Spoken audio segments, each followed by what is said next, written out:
कल प्रधानमंत्री जी ने भी कहा कि देश इस काले धब्बे को भुलाने की पूरी कोशिश करेगा और कोशिश करेगा कि दोबारा ये पुनरावृत्ति ना हो, ऐसा कोई स्थिति ना पैदा हो तो पुनरावृत्ति। मैं बिल्कुल सहमत हूँ श्रीमान प्रधानमंत्री नरेंद्र मोदी जी ने जो कहा है। लोकतंत्र के ऊपर बहुत बड़ा धब्बा है आपातकाल का दौर, और ये ऐसा काला समय है जिस समय को पूरा देश आज भी याद करके सिहर उठता है। कांग्रेस को माफ़ी मांगना चाहिए। आपातकाल उनके द्वारा की गई जो जातियाँ हैं, जिस प्रकार के जख्म उनने दिए, कई परिवार तबाह हो गए, कई प्रकार से कष्टों के कारण से वो दौर बहुत ख़राब माना गया है।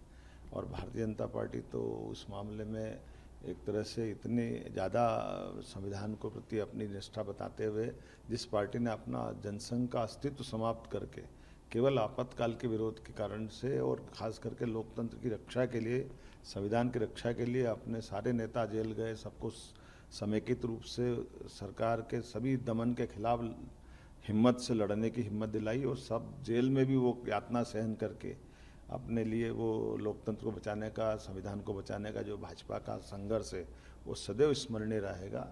मैं मान के चलता हूँ कि यशस्वी प्रधानमंत्री ने जो कल कहा वो अक्षरशः सत्य कि अब माननीय मोदी जी के नेतृत्व में न केवल संविधान की रक्षा बल्कि आने वाले समय में उस काले अतीत को दोबारा कभी जीवन में भारत में लागू नहीं कर पाए, ऐसा अनुकूल माहौल माननीय प्रधानमंत्री बना रहे हैं।